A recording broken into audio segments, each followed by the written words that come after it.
മാന്യ പ്രേക്ഷകർക്ക് എൻ്റെ പ്രണാമം. ഞാൻ ഈ ലോകത്തിൽ ആരോടെങ്കിലൊക്കെ കടപ്പെട്ടിട്ടുണ്ടെങ്കിൽ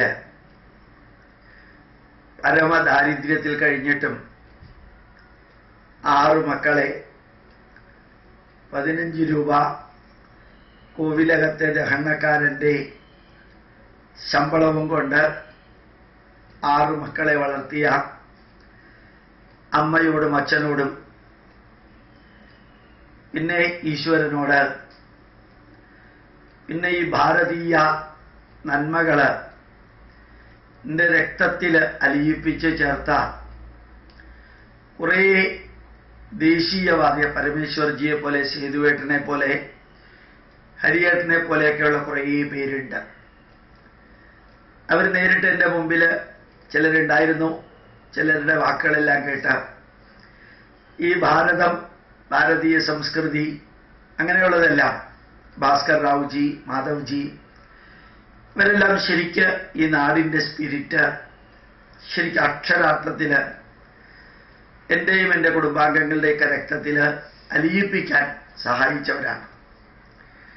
അതേപോലെ എന്നെ ഞാനാക്കി മാറ്റിയ ഒരു ടീച്ചറുണ്ട്. മഹാരാജാസ് കോളേജിലെ ശ്രീമതി രാജലക്ഷ്മി ടീച്ചർ.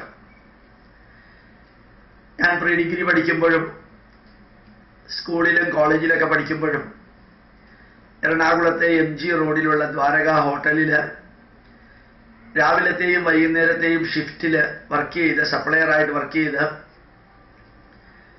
ബാക്കി സമയങ്ങളിൽ എറണാകുളത്തെ TDM ഹാളിൽ ദഹനക്കാരനായിട്ടും കല്യാണ സദ്യക്കൊക്കെ വിളമ്പുന്ന ആളുമായിട്ടൊക്കെയാണ് ജീവിതത്തിൻ്റെ 10, 15, 20 കൊല്ലം മുമ്പോട്ട് നീങ്ങിയത്.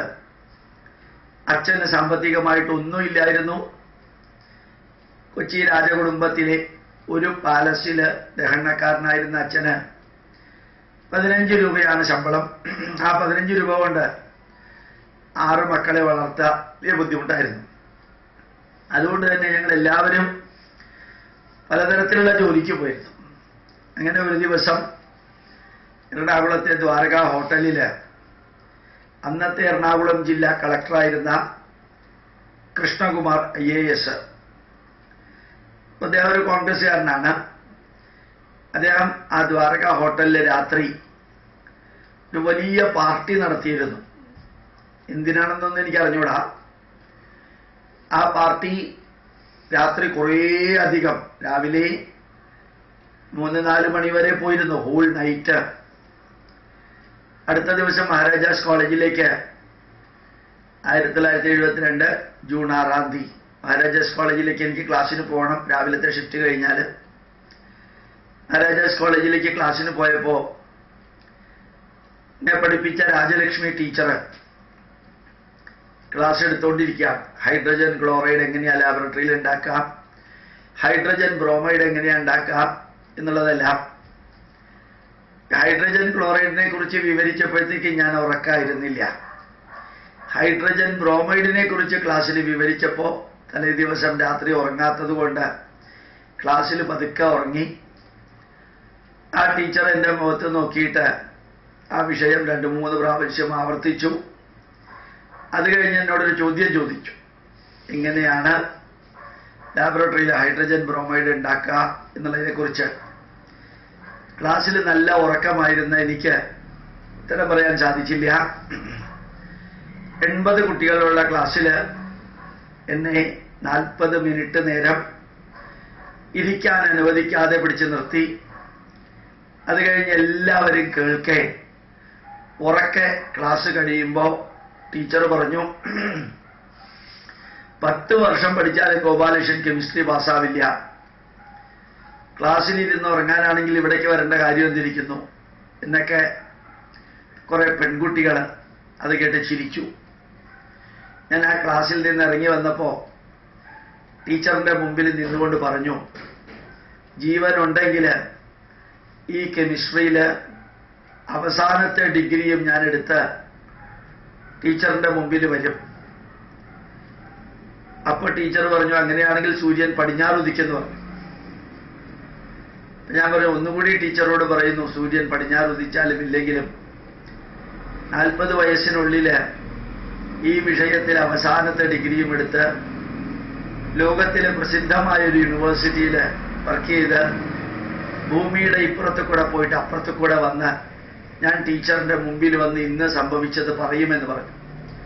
പിന്നെ നമുക്ക് കാണാം എന്ന രീതിയിൽ ടീച്ചർ കമന്റ് ചെയ്തു. ഏതായാലും ടീച്ചറുടെ ആ അനുഗ്രഹ തുല്യമായ ശാപം അത് വളരെയേറെ എന്നെ സ്വാധീനിച്ചു. അന്ന് മുതൽക്ക് കെമിസ്ട്രിയുടെ അവസാനത്തെ ഡിഗ്രിയും എടുക്കുക, അത് ജീവിതത്തിൽ ഒരു ലക്ഷ്യവും മാർഗവുമായിരുന്നു. ഏതായാലും വളരെ പ്രസിദ്ധമായ Indian institute of chemical technology ഹൈദരാബാദിൽ 623 ദിവസം കൊണ്ട് കെമിസ്ട്രിയിൽ PhD വർക്ക് കംപ്ലീറ്റ് ചെയ്ത് PhD എടുത്ത് 38ാമത്തെ വയസ്സിൽ ഈ തിരുവനന്തപുരത്ത് നിന്ന് ദുബായിൽ നിന്ന് ആംസ്റ്റർഡാമിൽ നിന്ന്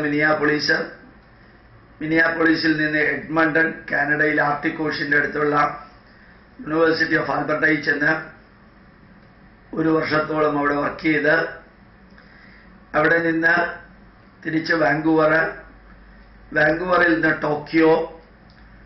ടോക്കിയോയിൽ നിന്ന് സിയോളിൽ നിന്ന് സിംഗപ്പൂരിൽ നിന്ന് കൊളംബോയിൽ നിന്ന് തിരുവനന്തപുരം, ഭൂമിയുടെ ഇപ്പുറത്തു കൂടെ പോയിട്ട് അപ്പുറത്തു കൂടെ വന്ന് 40 വയസ്സിനുള്ളിൽ ആ ടീച്ചറുടെ അടുത്തേക്ക്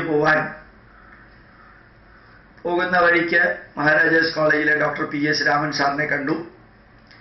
സാറ് പറഞ്ഞു, അന്ന് സംഭവിച്ചതിന് ഒരു പ്രതികാരം എന്ന രീതിയിൽ പറയാനാണെങ്കിൽ പോവരുത്. അതല്ല, ലോകത്തിലെ വലിയ യൂണിവേഴ്സിറ്റികളിൽ ഒന്നായിട്ടുള്ള യൂണിവേഴ്സിറ്റി ഓഫ് ആൽബർട്ടയിൽ ഏറ്റവും പ്രസിദ്ധമായ കനേഡിയൻ ഇന്റർനാഷണൽ ഡെവലപ്മെന്റ് ഏജൻസിയുടെ ഫെലോഷിപ്പ്,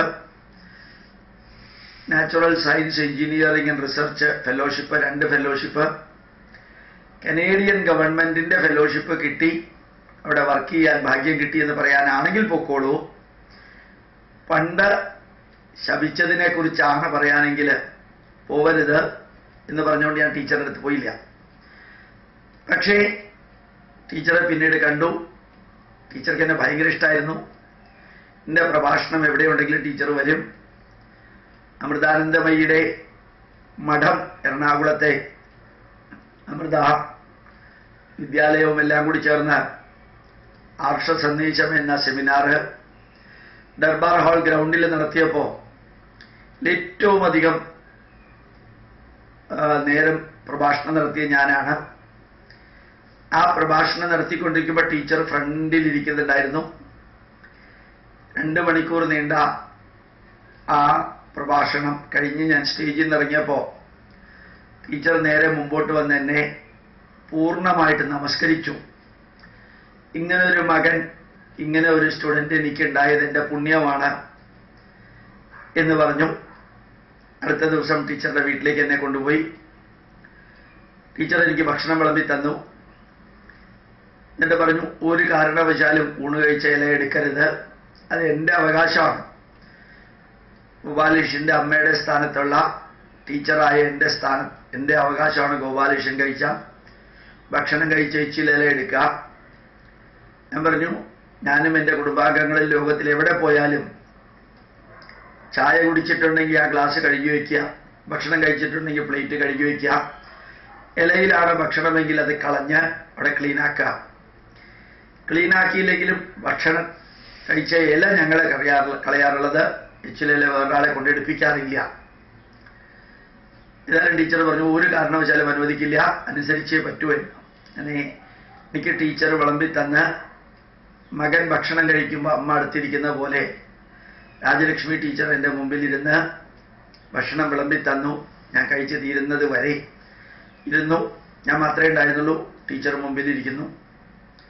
ഇടയിൽ ടീച്ചർ എടുത്തു, ഗോപാലകൃഷ്ണൻ ചോറ് വിളമ്പി തരാൻ ഈ ജന്മത്തിൽ ഭാഗ്യം ഉണ്ടായതിൽ സന്തോഷമുണ്ടെന്ന് പറഞ്ഞു. അങ്ങനെ ആ ടീച്ചറെ ഇടയ്ക്കിടയ്ക്ക് കാണാറുണ്ട്. അമൃത ഇൻസ്റ്റിറ്റ്യൂട്ടിൽ അവർ കുറേ കാലം പ്രവർത്തിച്ചിരുന്നു. ആ ടീച്ചറെ കുറിച്ച് ഞാനിപ്പോൾ പറയാൻ കാരണം, ഇനി ഞാൻ രാവിലെ ടീച്ചർ ഈ ലോകത്തോട് യാത്ര പറഞ്ഞു.